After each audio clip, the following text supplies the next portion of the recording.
wanted to also mention, I had done some segments about Daria Dugina, who was assassinated, according to FSB, by the Ukrainian SBU, and her car was exploded, and she was a young, very successful, renowned journalist, and also a colleague and friend of some of our friends, right, in Moscow. So you were there when that happened. What was it like for you as an American to observe kind of the reactions, and then to see right after this happened, to see the Western media just sort of pile on, calling Alexander Dugin, her father, who was a philosopher and politician, called him a fascist, and then kind of smeared her, almost like trying to justify this assassination? I mean, what was your perspective being there in Moscow? People were very upset here. People were very, touched. They were very heartbroken. It went beyond the war narrative. This is like an attack on a civilian. This is an attack based on this caricature that the West has created of Alexander Dugin being Putin's brain, the voice behind Putin, all like Putin's major influence, which is entirely false, because Alexander Dugin has never even talked to Putin. Like this is a lot of the things that were said were not true. He was actually his politics at that point, when his politics were focused mainly on fighting what was going on at least 8 years ago in the Donbass, and so was his daughters. So when they referred to these subhuman, inhuman people, they were talking about fascists who were murdering people. They weren't talking about like Ukrainians in general, saying like all Ukrainians are this. So when Daria Dugina was like talking about, that, there's a video that went around circulating, and they're saying, oh, she's a fascist, a good Nazi is dead.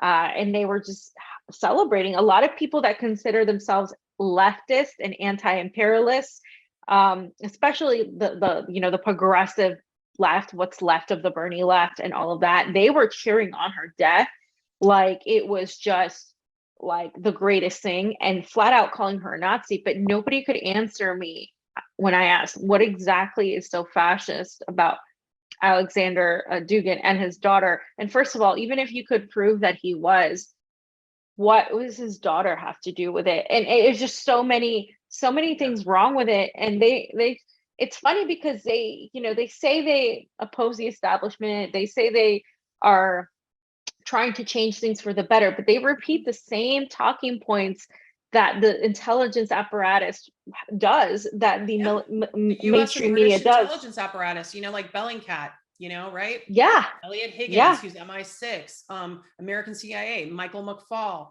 all of them who are embedded in American and British intelligence and trying to form this narrative. As you know, I had Elliot Higgins go after me last week because I was, saying how horrible this was, a terrorist act, actually, what happened to Daria Dugina. And, right. That's what they say here. Yeah. So in your mind, because you also have talked to Ava Bartlett, and so have I, and she's on that same kill list that Daria was on. So the really shocking thing that happened too was on that website, they crossed out her name, and in English it means liquidated. They put liquidated, which was it was nauseating to read that. And then Ava Bartlett's on the kill list, and she's still doing reporting on the ground from Donbass, which is really scary. The hotel she was at was bombed. I mean, watching this from your perspective, working in Moscow, what are some of the thoughts and conversations that are happening around kind of the war leaking out into Europe and into other places, right? And into Russia? Yeah, I mean, I do think that a lot of people are starting to see through the narrative, and I think that's happening in the West finally. A lot of it is happening in the United States too, where people are starting to see. And I think even before Daria and the incident, there was a lot of unraveling with a lot of these stories where people who were denying that there were actual fascists, paramilitary fascists in Ukraine. Because again, I have to stress this: when the United States talks about fascism right now, they're trying to call Trump supporters fascists, right? Right. That's not a fascist. That's just somebody that's right wing. You disagree with them. they whatever you want to say, they're not fascists. Could there be some fascists in the group? Of course there could be some fascists. But when I talk about fascists, I talk about paramilitary, gun-toting, I want to kill all of you, I have murdered people in cold blood, fascists. Like, I want to Right. eliminate a certain group of Nazis. people.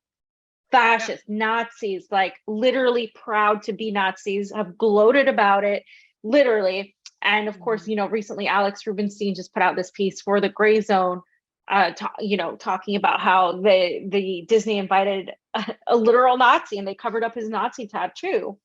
And but this is what they do. This is what the media does. They'll invite Zelensky to these award shows. They'll make it like this is like these people are innocent. And it's not that people are saying that every single Ukrainian is a Nazi, but that the military, the military apparatus is controlled by these factions, and that's something you can't get away from. And so when you see that happen here, when you saw like the reaction towards Daria Dugina and everything that was happening, it was like people just felt that it was an attack on Russians, because it was an attack that was completely done because of this creation of Alexander Dugin as a certain caricature of Putin. It was because of that, a lot of the Western media and how they portrayed Alexander Dugin. It was because of this fake narrative, and that extended to his daughter. And that is very criminal, because it's not based in reality, and you have these people running with it. But it is something that they have been programming Americans to do. You could go back to January 6th, when Ashley Babbitt was murdered, and she was a Trump supporter, and she was murdered literally in cold blood. And and people were arguing with me, saying that it was great that she was murdered because she was a Nazi, and I'm like, she was not a Nazi. Like, I thought you guys were against cops. She was a veteran. She was a veteran, and these are the same people that were saying all cops are bastards, and yet they were cheering the FBI when they murdered somebody in cold blood. They could have taken her into custody. They could have done a numerous amount of things. Yeah, she was unarmed. But it was just she was unarmed. It was this cheering of it that I didn't like, and I literally lost friends for saying that, and they called me a white supremacist sympathizer for not being okay with her being shot. And that was the moment when I was like, okay, yeah, they've literally succeeded in brainwashing all these people, because this is where we're going to go from now. And then, people started turning on their family members, calling the FBI. And now, when it happened with Daria Dugina, we could just tell that this was going to happen, because whatever they tell them to believe, they believe it. And what's happened is that the quote unquote sectors of the independent media, the progressive media, have been co-opted by the same type of NATO narrative, and they regurgitate it when they don't really oppose it. They just rebrand it. And so that's what's happening. That's what it is. And there's very few media that actually tell the truth and actually have an oppositional narrative, because they're either censored, taken down, or vilified or maligned and discredited in some way. Yeah, it's really been stunning to see, also to see the narrative unraveling the way it is. Like, for instance, the Ukrainian official that lied about war crimes by Russians and was fired. So finally she, I mean, at least that happened. But